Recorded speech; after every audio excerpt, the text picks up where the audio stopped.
Ready Player One, written by Ernest Cline.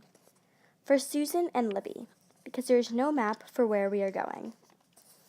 Chapter 0. Everyone my age remembers where they were and what they were doing when they first heard about the contest. I was sitting in my hideout watching cartoons when the news bulletin broke in on my video feed, announcing that James Halliday had died during the night. I'd heard of Halliday, of course. Everyone had.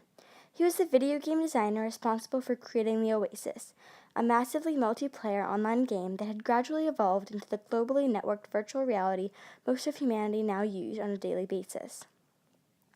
The unprecedented success of the Oasis had made Halliday one of the wealthiest people in the world. At first I couldn't understand why the media was making such a big deal of the billionaire's death. After all, the people of planet Earth had other concerns: the ongoing energy crisis, catastrophic climate change, widespread famine, poverty, and disease, half a dozen wars. You know, dogs and cats living together, mass hysteria.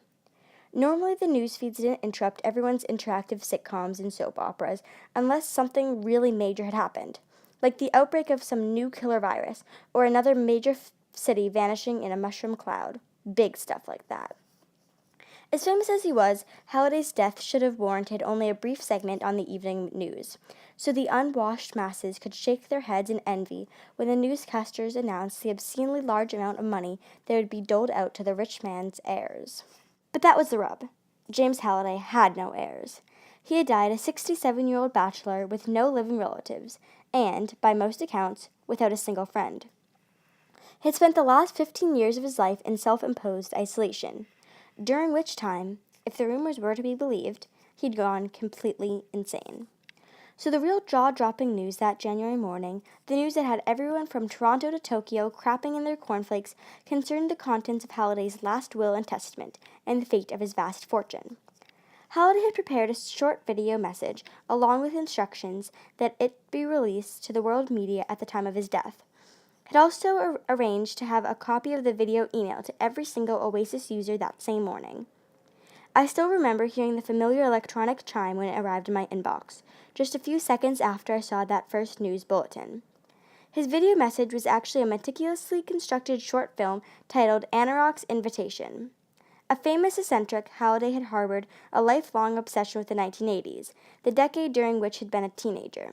And Anorak's Invitation was crammed with obscure 80s pop culture references, nearly all of which were lost on me the first time I viewed it.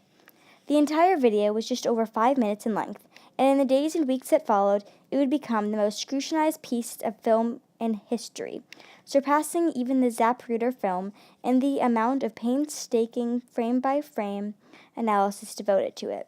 My entire generation would come to know every second of Halliday's message by heart.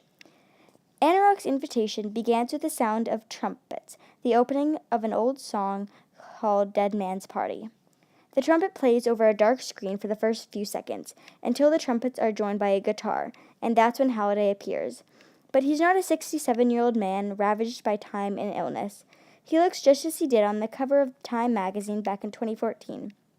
A tall, thin, healthy man in his early 40s, with unkempt hair and his trademark horn-rimmed eyeglasses. He's also wearing the same clothing he wore in the Time cover photo, faded jeans and a vintage Space Invaders t-shirt. Halliday is at a high school dance being held in a large gymnasium. He's surrounded by teenagers whose clothing, hairstyles, and dance moves all indicate that the time period is the late 1980s.